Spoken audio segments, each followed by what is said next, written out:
Hello दोस्तों, आप सभी का स्वागत है जनरल साइंस की इस नई क्लास में। आज हम सब पढ़ेंगे कोशिका विज्ञान के बारे में कि कोशिका विज्ञान में क्या क्या पढ़ा जाता है।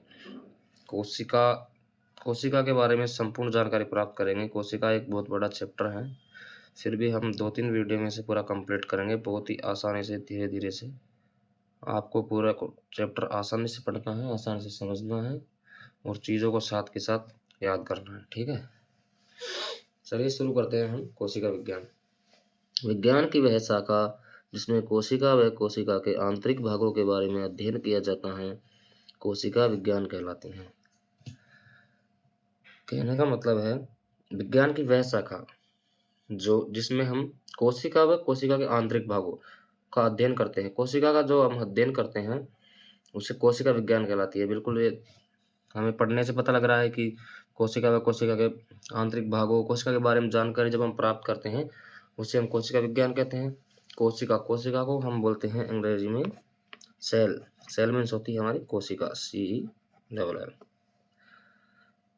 साइटोलॉजी कोशिका का अध्ययन कहलाता है। साइटोलॉजी या काइटोलॉजी हम कोशिका के अध्ययन को कहते हैं। दोस्तों, कोशिका के खोज करता है रॉबर्ट हुक। बहुत इंपॉर्टेंट प्रश्न है, कई बार एग्जाम्स में पूछा गया है।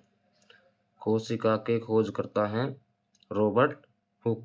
रॉबर्ट हुक ने 1665 में कोशिका की खोज की। कब की दोस्तों? 1665 में रॉबर्ट हुक ने कोशिका की खोज करी थी। कोशिका से बहुत ज़्यादा क्वेश्चन एग्जाम में पूछे जाते हैं, चाहे आपके कंपटीशन की एग्ज़ाम हो, चाहे आपकी कोई स्कूल की एग्ज़ाम हो, जो भी हो उसमें कोशिका के बारे में बहुत ज़्यादा क्वेश्चन साइंस में पूछे जाते हैं। जहाँ भी साइंस पूछी जाती है डेफिनेटली कोशिका से एक ना एक क्वेश्चन जरूर पूछा जाता है। तो चलिए धीरे धीरे हम आगे बढ़ते हैं और कोशिका के बारे में जानकारी लेते हैं।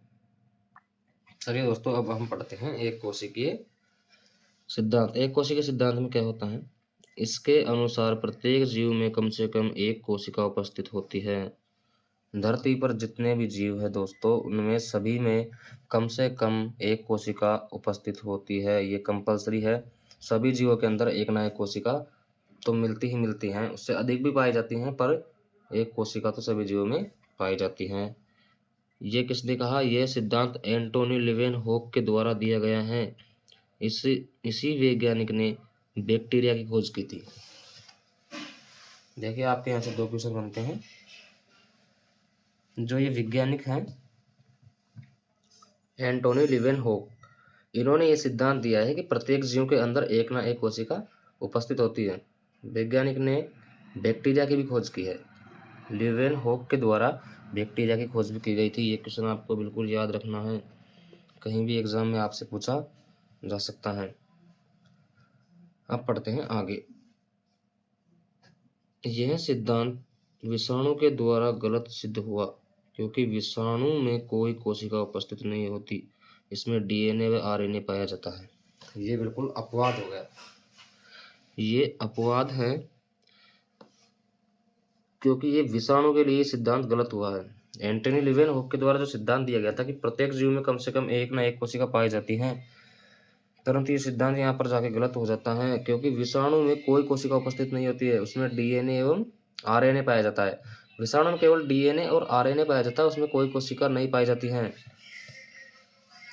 ठीक है दोस्तों, अब आगे बढ़ते हैं। कोशिका का ईंधन ग्लूकोज को कहा जाता है। कोशिका का ईंधन, ईंधन से तात्पर्य है कोशिका किसी भी, जैसे मनुष्य को क्या चाहिए होता है? जीवन जीने के लिए भोजन करना पड़ता है, ऊर्जा चाहिए होती है, एनर्जी चाहिए होती है। ईंधन एक तरह से वो उस प्रकार, जैसे हमारा खाना मनुष्य के लिए जितना जरूरी है, उसका लिए कोशिका के लिए कितना क्या जरूरी है? ग्लूकोज कोशिका के लिए उतना ही जरूरी होता है। कोशिका का ईंधन ग्लूकोज को कहा जाता है। बस आपको इतनी बात याद रखनी है।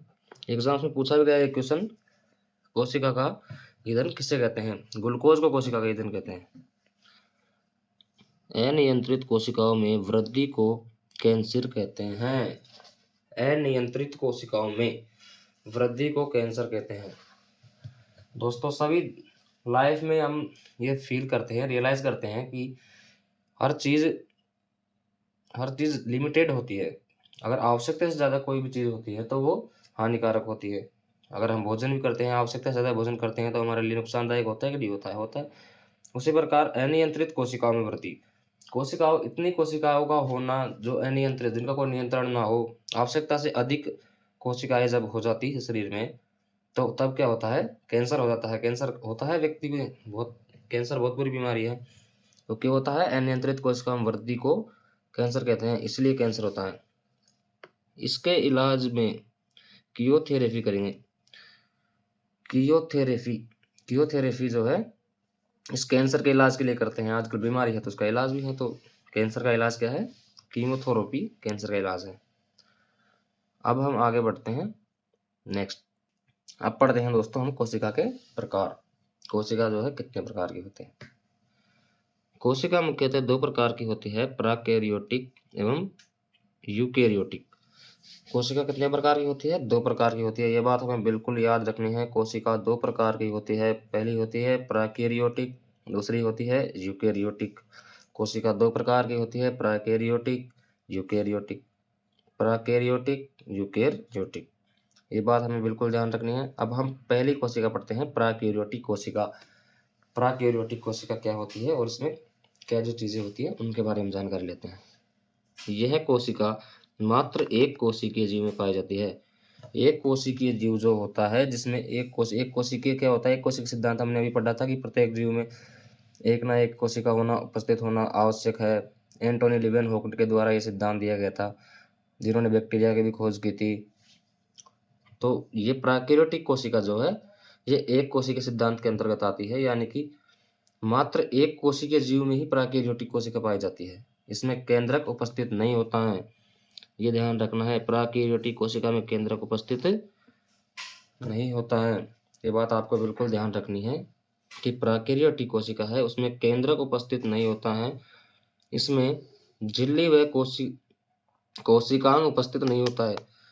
झिल्ली व कोशिकांग प्राकैरियोटिका में उपस्थित नहीं होता है। क्या क्या उपस्थित नहीं होता है? प्राकैरियोटिक कोशिका में केंद्रक उपस्थित नहीं होता है, झिल्ली उपस्थित नहीं होती है, वह कोशिकांग उपस्थित नहीं होता है। यह एक प्राचीन कोशिका है। प्राकैरियोटिक जो है ये एक प्राचीन कोशिका है। उम्मीद है इतनी बात आपको समझ में आई होगी। आप चाहे तो इसकी पीडीएफ भी मैं आपको अवेलेबल करा दूंगा। हो सके तो आप इसे कॉपी में लिखने का प्रयास करना, बहुत ही शॉर्ट नोट्स आपके बन जाएंगे और आपके टॉपिक बिल्कुल क्लियर हो जाएंगे। अब बढ़ते हैं आगे। हमने पढ़ा है कोशिका का पहला प्रकार प्राकैरियोटिक। अब हम पढ़ेंगे कोशिका का दूसरा प्रकार जिसे कहते हैं हम यूकेरियोटिक। यूकेरियोटिक में क्या होता है आइए ध्यान से देखते हैं। यूकेरियोटिक जो है, यूकेरियोटिक एक अम्ल कोशिका है, इसमें केंद्रक उपस्थित होता है। प्राकैरियोटिक में केंद्रक उपस्थित नहीं होता है। यूकेरियोटिक एक अम्ल कोशिका है और इसके अंदर दोस्तों केंद्रक उपस्थित होता है। यह बहुकोशिकीय जीव में पाई जाती है। प्राकैरियोटिक पाई जाती है केवल एक कोशिकीय जीव में, उसमें केंद्रक उपस्थित नहीं होता है। यूकेरियोटिक जो होती है दोस्तों यह बहुकोशिकीय जीव में पाई जाती है। यह एक अम्ल कोशिका है और साथ ही में इसमें क्या होता है? इसमें केंद्रक उपस्थित होता है। उम्मीद है इतनी बात आपको समझ आई होगी। अब बढ़ते हैं हम आगे। एक कोशिकीय जीवों में पाई जाने वाली यूकेरियोटिक कोशिका को प्रोटिस्टा कहा जाता है। ये क्वेश्चन दोस्तों बहुत बार एग्जाम्स में पूछा गया है और आपको ये बिल्कुल ध्यान रखना है, बहुत ही इंपॉर्टेंट लाइन है। एक जो यूकेरियोटिक कोशिका जो है, अपने पढ़ा प्राकैरियोटिक में केंद्रक नहीं होता और वो सिर्फ एक कोशिकीय जीव में पाई जाती है। लेकिन यूकेरियोटिक कोशिका जो है ये बहुकोशिकीय जीव में पाई जाती है, परंतु यदि ये एक कोशिकीय जीव में पाई जाती है, किसी ऐसे जीव में यूकेरियोटिक कोशिका पाई जाती है तो उसे क्या कहते हैं? प्रोटिस्टा कहते हैं। प्राकैरियोटिक कोशिका कभी भी बहुकोशिकीय जीव में नहीं पाई जाती है, लेकिन यूकेरियोटिक जो है ये कभी कभी एक कोशिकीय जीव में पाई जाती है, उसे क्या कहते हैं? प्रोटिस्टा कहते हैं। जबकि मनुष्य में पाई जाने वाली बहुकोशिका यूकेरियोटिक कहलाती हैं। इसमें झिल्ली व कोशिकांग उपस्थित होता है। मतलब प्राकैरियोटिक के बिल्कुल विपरीत होती है, उसमें झिल्ली व कोशिकांग नहीं होता है, केंद्रक नहीं होता है प्राकैरियोटिक में। लेकिन यूकेरियोटिक में झिल्ली पाई जाती है, कोशिकांग उपस्थित होता है और ये बहुकोशिकीय जीव में पाई जाती है। अगर एक कोशिकीय में पाई जाती है तो उसे प्रोटिस्टा कहते हैं। मनुष्य में पाई जाने वाली बहुकोशिका यूकेरियोटिक कहलाती है। मनुष्य में पाई जाने वाली बहुकोशिका जो होती है वह भी यूकेरियोटिक कहलाती है। इसमें झिल्ली व कोशिकांग दोनों उपस्थित होते हैं। हमने कोशिका के बारे में पढ़ा, कोशिका क्या होती है, कोशिका की खोज, कोशिका एक कोश के सिद्धांत को हमने पढ़ा, कोशिका के प्रकारों को हमने पढ़ा, यूकेरियोटिक प्राकैरियोटिक दोनों प्रकार को हमने ध्यान से समझा। उम्मीद है आपके ये बिल्कुल अच्छे से समझ में आया होगा। इसके 2 क्वेश्चन मैंने लिख रखे हैं, वो मैं आपको बता देता हूँ। मनुष्य में कौन सी कोशिका पाई जाती है? यूकेरियोटिक पाई जाती है, ये अभी आपने पढ़ाई है अभी। प्रोटिस्टा किसे कहते हैं? एक कोशिकीय जीव में उपस्थित यूकेरियोटिक कोशिका प्रोटिस्टा कहलाती है। एक कोशिकीय जीव में यदि यूकेरियोटिक कोशिका पाई जाती है तो वह प्रोटोस्टा कहलाती है। उम्मीद है इतनी बात आपको अच्छे से समझ में आई होगी। अगर समझ आई है तो चैनल को लाइक करें, सब्सक्राइब करें, वीडियो को ज़्यादा से ज़्यादा शेयर करें और जुड़े रहे हमारे साथ जनरल साइंस पढ़ने के लिए, मैथ्स पढ़ने के लिए। अब हम आज के लिए इतना ही करते हैं। कल पढ़ेंगे हम कोशिका के विभिन्न अंग। कोशिका बहुत इंपॉर्टेंट और बहुत अच्छा चैप्टर है, बिल्कुल आपको आसानी से समझाया जाएगा। बस आप हमारे साथ जुड़े रहिए। ठीक है दोस्तों, थैंक यू सो मच, बहुत बहुत धन्यवाद।